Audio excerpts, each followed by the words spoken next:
South India shopping mall kilo sale అభిమానుల కోరికపై శ్రావణంలో కూడా ఆషాఢం ధరలకి.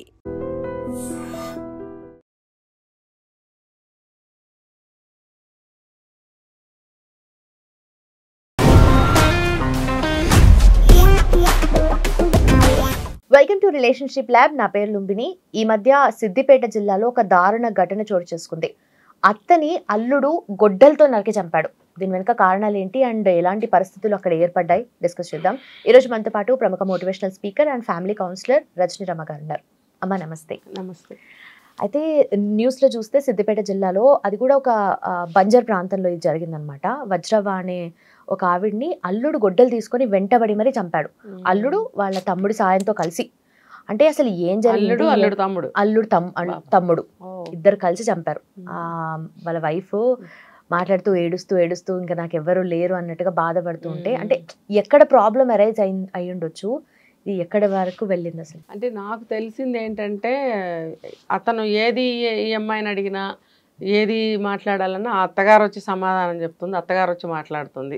అంటే వాళ్ళ కూతురు అదే అంటుంది, మా నాన్న ఎక్కువ మాట్లాడడం, అందుకే మా అమ్మ మాట్లాడుతుంది, ఇప్పుడు మా అమ్మని చంపేశారు అన్నట్టుగా. అంటే పాస్ట్ 1 month నుండి డిస్టర్బెన్సెస్ ఉన్నాయి ఇక్కడ వరకు. అంటే మ్యారేజ్ ఎంతకాలం అయింది? మనకు ఆ విషయాలు రాలేదు. ఏమైనా సరే ఎంతకాలం అయినా కానీ సాధారణంగా ఈ రోజులను బట్టి తండ్రులు మాట్లాడటం లేదు. అంటే ఎక్కువ శాతం తండ్రులు సైలెంట్గా ఉంటున్నారు, అమ్మలే మాట్లాడుతున్నారు. ఏమన్నా అంటే ఆయన పట్టించుకోరు అని అంటుంటారు. అంటే ఇందులో నిజంగా పట్టించుకోకుండా తిరిగేవాళ్ళు కొంతమంది ఉంటే, వీళ్ళు ఆపాదించిందే ఎక్కువ ఉంటుంది. మా ఆయన పట్టించుకోరు అని ఆపాదించి ఆయనకి వీళ్ళే పెత్తనం తీసుకోవటం అనేది జరుగుతుంది. అయితే నిజంగా పట్టించుకోని ఇళ్లల్లో అయితే తప్పదు, ఆడవాళ్ళకి వచ్చి మాట్లాడడం, ఏదన్నా ఒక బాధ్యత తీసుకోవడం అనేది తప్పదు. మరి కావాలని ఆయన అలా కూర్చోబెట్టి వీళ్ళే పెత్తనం చేస్తే అది ఎలా ఆయన పట్టించుకోవడం అని అవుతుంది? అది కాదు కదా. అక్కడే వస్తుంది ఒక పెద్ద అగాధం, ఇంట్లో వస్తుంది అనమాట. ఇప్పుడు ప్రతి విషయానికి ఇప్పుడు చాలా వీడియోస్ మనం ఇలాంటి వాటి మీద చేసాము. అంటే అల్లుడు అత్తని చంపడం అనేది దారుణమైన విషయం. గతంలో కూడా ఏదో ఒక ప్రాబ్లం వచ్చి, అంటే సొంత అక్క కూతురునే పెళ్లి చేసుకుంటే ఇంటి ఎదురిల్లే వాళ్ళు ఎదురు బెదురు ఇట్లా ఉంటున్నారు. ఎదురుగా అక్క బావగారు వాళ్ళ ఫ్యామిలీ, వీళ్ళు ఎదురుగా వీళ్ళు ఇంట్లో వేరే ఇల్లు తీసుకుని కాపురం పెట్టారు ఆపోజిట్లో పెడితే ఏమి ఎక్కువైపోయిందో వాళ్ళ ఇంట్లో విషయాలు. ఈ తమ్ముడే సొంత వెళ్ళి అక్కని చంపేశాడు. అక్క ప్లస్ అత్తగారు. ఏం జరిగి ఉంటుంది అక్కడ మనం ఊహించలేము కదా. సొంత అక్క వాళ్ళ పిల్లనే చేసుకున్నాడు, ఎదురు బెదురు కాపురాలు పెట్టారు, అన్యోన్యంగా ఉండొచ్చు, మరి చంపేశాడు. ఏంటంటే పెళ్ళైన తర్వాత సొంత తమ్ముడే కదా అన్న చనువుతో ఆవిడ, ఆ సొంత మామయ్యే కదా అని ఈ అమ్మాయి, సరేలే మా అక్కే కదా అని ఆ అబ్బాయి, అందరూ సరిపెట్టుకుంటూనే ఉండొచ్చు. కానీ అది చాలా ఎక్కువైపోయి ఉంటుంది. వీళ్ళకి ఇంట్లో ఉండకపోవడం, ఈ అమ్మాయి అస్తమానం వాళ్ళ అమ్మ ఇంట్లో ఉండడము, ఏదన్నా కావాలంటే కూడా ఏ కూరనారో అక్కడి నుంచి తీసుకొచ్చి పెట్టడం, వంట చేయకుండా. అంటే ఏంటంటే పిల్లలకి మా అమ్మ ఉంది కానీ మా అమ్మ మీద ఆధారపడిపోవడం. ఆవిడ కూడా ఏంటంటే నా కూతురు అల్లుడు నా తమ్ముడే కదా, ఏముందిలే నువ్వు చేయకలేవు వంట ఎక్కడే చేసేస్తాను అని గిన్నెల్లో పెట్టి ఇవ్వడం. ఇది ఏమవుతుందంటే ఎంత తమ్ముడైనా ఎంత మేనమామైనా కూడా ఇప్పుడు భర్త అయ్యాడు. భర్త అయిన తర్వాత ఎన్నో ఎక్స్పెక్టేషన్స్ ఉంటాయి. ఆ ఎక్స్పెక్టేషన్స్కి నువ్వు రీచ్ అయ్యావా? మరి నీకు కూడా ఒక భారీగా ఉంటుంది కదా భర్తతోటి, మరి నీకేమి లేవా ఆ ఎమోషన్స్, ఎక్స్పెక్టేషన్స్? మరి అక్కడ ఏం జరిగిందో హత్య జరిగిపోయింది. ఇప్పుడు ఇక్కడ కూడా ఏంటంటే అతిగా తల్లితో ఎక్కువగా కనెక్షన్స్ పెట్టుకొని ప్రతి చిన్న విషయాన్ని చెప్పడం, ఇక్కడ విషయాలు జరిగినవన్నీ అక్కడ చెప్పడము, ప్రతిదానికి తండ్రి ఏమో పట్టించుకోవడం అని చెప్పి తల్లి ఎంటర్ అయిపోయి ప్రతిదానికి చాలామంది ఇళ్లలో చూస్తున్నాను నేను. తండ్రిని ఒక పక్కగా పెడతారు. నిజంగా అతనికి అన్నీ తెలిసి సమర్థవంతుడు అయినా కూడా నీకేం తెలియదు నోరు మూసుకొని పక్కన కూర్చోబెట్టి మొగుళ్ళని ఈ అమ్మలే ఏలుతూ ఉంటారు. ఏలుతూ ఉన్న సందర్భం 1, 2, 3, 4 కొన్నిసార్లు ఓకేలే అని ఊరుకుంటారు. కానీ తర్వాత ఏమవుతుందంటే ఆయన మాట్లాడు అన్నిటికీ ఈవిడే వస్తుంది. మరి కొన్ని పెద్ద విషయాలు ఉంటాయి. ఇంటి పెద్దగా ఒక మామగారిగా, ఆ అమ్మాయి తండ్రిగా అతను రెస్పాండ్ అవ్వాల్సిన అవసరం అక్కడ ఉంటుంది. అతను జవాబు చెప్పాల్సిన బాధ్యత అతనికి ఉంటుంది. అవన్నీ కూడా అతన్ని చెయ్యనివ్వకుండా ఈవిడే చేస్తుంటే కొంతమంది ఏమంటారంటే, కొంచెం ఆయనకి చెప్పండి అమ్మా, ఆయన ఏమంటారో నాకు చెప్పండి అంటే కూడా ఆయన ఎంటర్ అవ్వనివ్వరు. కొన్ని సందర్భాల్లో ఎక్కడైనా ఇరకాటను పడతామేమో అని చెప్పి ఆడవాళ్ళు మాట్లాడటం అనేది ఉంటుంది. నేను చెప్పా కొన్ని సందర్భాలు ఏదైనా ఇరకాటంలో పడే సందర్భాలు ఉంటే అది ఓకే, తప్పదు, అది ఫ్యామిలీని ప్రొటెక్ట్ చేసుకోవటం కోసం. కానీ అసలు భర్తలను అనేవాళ్ళని సీన్లోకి రానివ్వటం లేదు. అంతా వీళ్ళే వీళ్ళే వీళ్ళే వీళ్ళే వీళ్ళే. ఇప్పుడు అనేక రకాలైనటువంటి హత్యలు అన్నీ జరుగుతున్న క్రమంలో ఆ తల్లుల హస్తం కూడా చాలా ఉంటుంది, చూస్తున్నాం కదా. అది మన గద్వేలు బ్యాంక్ ఆఫీసర్ని తల్లి కూతుళ్ళు ఇద్దరిని అతను ఉంచుకుని ఇద్దరితో రిలేషన్ పెట్టుకుంటే ఆ తల్లి బ్యాంక్ ఆఫీసర్తో కలిసి ఈ కూతురు భర్తను హత్య చేశారు. ఎంత సెన్సేషనల్ అయింది కదా. అంటే ఈ తల్లి మంచి చెప్పాల్సిన తల్లి ఒక చెడు చేయటమో చెడు చెప్పటమో తనకి తెలియకుండానే చెడు మార్గంలో ఏదన్నా ఒక సూచన చేయటం అనేది జరిగిపోతుంది. అది అవతల రిజల్ట్ అనేది భయంకరంగా వచ్చేస్తుంది. అది ఆవిడ ఊహించదు. ఆవిడ దృష్టిలో నేను కూతురికి ప్రొటెక్ట్ చేస్తున్నాను, కూతురికి మంచి సలహా ఇస్తున్నాను, మంచిగా నడిపిస్తున్నాను, నేను కూతురు అల్లుడు క్షేమంగా ఉండాలి, వాళ్ళ మంచి కోసమే కదా నేను చెప్తున్నాను అన్న భ్రమలో ఉంటారు. కానీ లోపల వాళ్ళు అన్నీ నా మాట వినాలి, నేను చెప్పిందే వాళ్ళు వినాలి, నేను చెప్తే వాళ్ళు బ్రహ్మాండంగా ఉంటారనే ఎక్కువ ఆ భావనకి ఏం పేరు పెట్టాలి, ఇదిలో ఉంటున్నారు వాళ్ళు. ఉండటం వల్ల అవతల నుంచి ఎక్కువ రియాక్షన్స్ ఇలా వస్తున్నాయి. అల్లుళ్ళకి నచ్చదు. నేను ఇవి ప్రత్యక్షంగా కూడా చాలా చూశాను నేను. ఇలా భార్య వెళ్ళి అస్తమాను అత్తగారి దగ్గర కూర్చోవడము, అత్తగారంటే తల్లి దగ్గర, ఈ అల్లుడికి ఏమి చూడకపోవడం ఇంట్లో, అల్లుడికి అత్తగారి మీద మామగారి మీద పీకల వరకు కోపాలు పెరగటము, భార్యకి చెప్తే వినకపోవడము, కొన్నాళ్ళు ఏమీ తెలియనట్టు నోరు మూసుకుని కూర్చుంటాడు భరిస్తూ కొంతకాలం అయిన తర్వాత భరించడు, ఏదో ఒక విధంగా బరస్ట్ అవుతాడు. ఇప్పుడు ఇక్కడ కూడా ఏమైందంటే అలా బరస్ట్ అయ్యి ఆ తమ్ముడు సాయం తీసుకుని అత్తగారిని చంపేశాడు. అంటే ఆ కక్ష, పగ, ద్వేషము, అయిష్టము, కోపం అనేది ఆ లక్షణాలు అనేవి ఒక తారాస్థాయికి చేరిపోవటం వల్ల ఈ రకంగా కక్ష తీర్చుకున్నాడు అనేది మనకు అర్థమవుతుంది. కాబట్టి ఎక్కువగా ఆడపిల్లల విషయంలో కల్పించుకోకండి.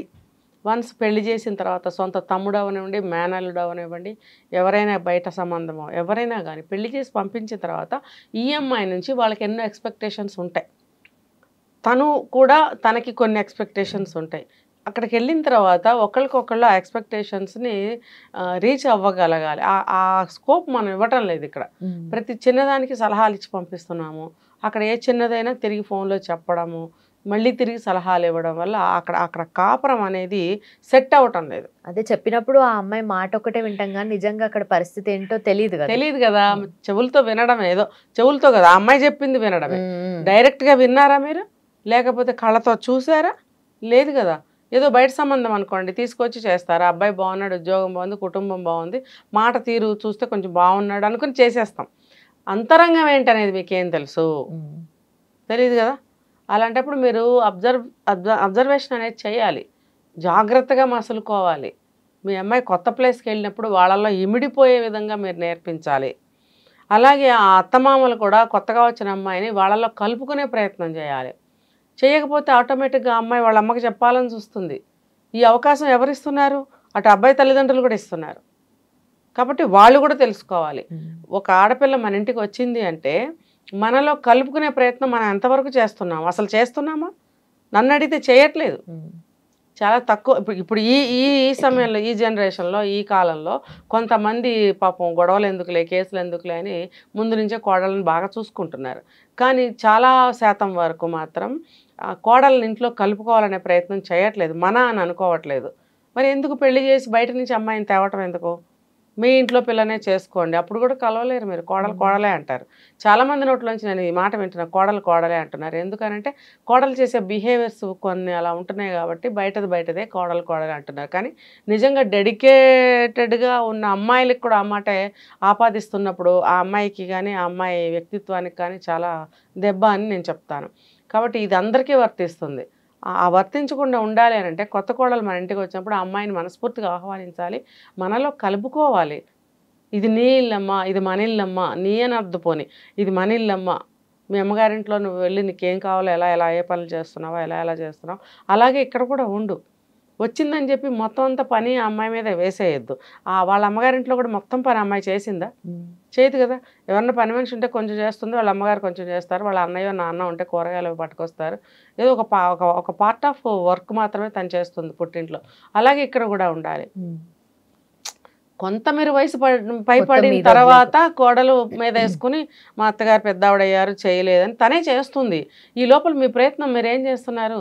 ఎడంగా పెడుతున్నారు, దూరంగా పెడుతున్నారు, అంటరాందాలలాగా చూస్తారు, కలుపుకోరు. ఏదైనా మాట్లాడుతున్నప్పుడు అమ్మాయి వస్తే మాటలు ఆపేస్తారు, లేదంటే ఏదో ఒక వంక చెప్పి అక్కడి నుంచి పంపించేస్తారు. ఇదంతా చాలా తప్పు. దీనివల్ల అమ్మాయి ఏం చేస్తుందంటే ఇక్కడ ఏం జరిగినా తీసుకెళ్ళి వాళ్ళ ఇంట్లో చెప్తుంది. అప్పుడు ఆ తల్లి ఏం చేస్తుంది, తను కూడా ఏవో కొన్ని పడి ఉంటుంది కదా గతంలో, ఆ రివెంజ్ చేష్టలన్నీ ఈవిడ చెప్తూ ఉంటుంది. ఇలా చేయి, అలా చేయి, ఇలా మాట విసురు, చెప్తే మాట వినకు, చెప్తే పని చేయకు, లెక్క చేయకు, పట్టించుకోకు, ఇలాంటివన్నీ నేర్పితే నెగిటివ్సే కదా ఇవన్నీ. అలా కాదు, ఈ అమ్మాయి కూడా చెప్పకుండా ఉండాలి. మరీ దారుణాలు జరుగుతుంటే చెప్పి తీరాల్సిందే. స్టార్టింగ్ నుంచి డే 1 నుంచి ఫస్ట్ అవర్ బిగిన్ అవటమే ఫోన్ పట్టుకుని మొదలెడితే పెళ్లి కూతుళ్ళు తల మీద అదేమంటారు జీలకర్ర బెల్లం పెట్టేటప్పుడు కూడా సెల్ ఫోన్ ఉంటుంది చేతిలో. ఎందుకమ్మా ఫోన్ ఎందుకు? సర్వవేళల్లో సర్వావస్థల్లో సెల్ ఫోన్ అవసరమా? అలా తీసుకుంటే ఆ సెల్ ఫోన్తోనే అమ్మాయి అప్పగింతలు అవుతాయి, ఆ సెల్ ఫోన్తోనే అమ్మాయి అత్తగారింటికి వెళ్తుంది. అక్కడ అడుగు పెట్టంగానే ఫస్ట్ ఫోను, అమ్మా చేరుకున్నాం, నువ్వు ఫోన్ చేయకపోతే ఏమైంది చేరుకున్నామని. మీరందరూ ఒక గ్రూపుగానే పెళ్లి చేసుకుని అత్తగారింటికి వెళ్ళారు, మామగారు అత్తగారు భర్త ఇంకా చుట్టాలు అందరూ కలిసి వెళ్ళినప్పుడు నువ్వు ఒక్కదానివే చేరుకున్నామని ఫోన్ చేయడం ఎందుకు? వాళ్ళు చేస్తారు, వాళ్ళు చెప్తారు చేరుకోగానే ఫోన్ చేయండి అని వాళ్ళకి చెప్తారు. వాళ్ళకు కూడా బాధ్యతగా మేము చేరుకున్నామండి, సేఫ్గా ఉన్నామండి వాళ్ళు చెప్పాలి. ఏంట్లే చెప్పేది అంటారు. అదే వస్తుంది ఇక్కడ తేడా. అక్కడ స్టార్ట్ అవుతుంది. ఏంటి వాళ్ళకి చెప్పేది అని అంటే అప్పుడు అమ్మాయి చెప్పాల్సి వస్తుంది. మనం కూడా అత్తగారు వాళ్ళకి కొంత టైం ఇవ్వాలి. లేకపోతే కొంచెం ఫోన్ చేశారండి, ఫోన్ చేయండి అని నువ్వు గుర్తు చేయి, పర్వాలేదు, తప్పులేదు. కానీ ఫస్ట్ అవర్లోనే నువ్వు ఫోన్ మొదలుపెడితే వాళ్ళకి ఏంటి రాగానే వాళ్ళ అమ్మకు ఫోన్ చేస్తుందని వాళ్ళకి వస్తుంది. వచ్చి ఇంకా పెట్టుకుంటారు మైండ్లో. అక్కడి నుంచి స్టార్ట్ అవుతాయి. ఈ కాలాన్ని బట్టి ఫోన్ అన్నాను, పాతకాలంలో అయితే ఇంకోటి మొదలవుతుంది. కాబట్టి ఎటు నుంచి ఏది ముందు అని అంటే చెప్పలేం. కానీ ఏది ఏమైనా సరే ప్రతిదానికి నేర్పటము, ప్రతిదానికి వీళ్ళు తీసుకెళ్ళి చెప్పడం అనేది చేయకూడదు. పర్యవసానాలు ఇలా ఉంటాయి. Thank you. నిజంగా ప్రస్తుతం ఉన్నటువంటి సమాజం దేనికి ప్రయారిటీ ఇస్తుంది? ఆర్థిక సంబంధాల చుట్టూ మాత్రమే తిరుగుతుంది. మళ్ళీ ఎన్నికలంగానే చాలా విరక్తి కలుగుతాను. మంచి అనిపిస్తుంది కదా, లేడీస్ కూడా ఛాలెంజింగ్ జాబ్స్ చేసినప్పుడు చాలా బాగుంటది. ఫుడ్ డెలివరీ ఇవ్వటానికి వెళ్ళినటువంటి డెలివరీ బాయ్ అనిల్ పై కళ్ళ ముందు